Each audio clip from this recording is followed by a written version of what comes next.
So today I want to talk a little bit about a trend that we're seeing outside the United States in how banks provide banking services to cryptocurrency companies. As a lot of people in the cryptocurrency space know, it's hard for cryptocurrency companies to get accounts at banks, and that interferes with their ability to run their businesses. And banks have been very reluctant to open these accounts and have been closing them.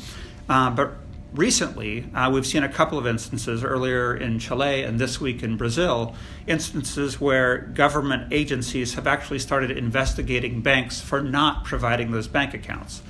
And in Brazil, the investigation is into potential antitrust violations. The violation being banks are closing accounts and colluding with other banks to close accounts in order to prevent these cryptocurrency companies from competing with the banks.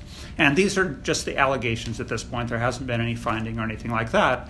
But it's interesting because it creates a dynamic that we haven't seen elsewhere. Before, banks were subject to very strict monitoring by anti-money laundering regulators, both in the United States and in the UK and in other countries. And so they had a strong incentive to just shut down accounts so they wouldn't have to deal with the potential anti-money laundering problems that you'd otherwise see.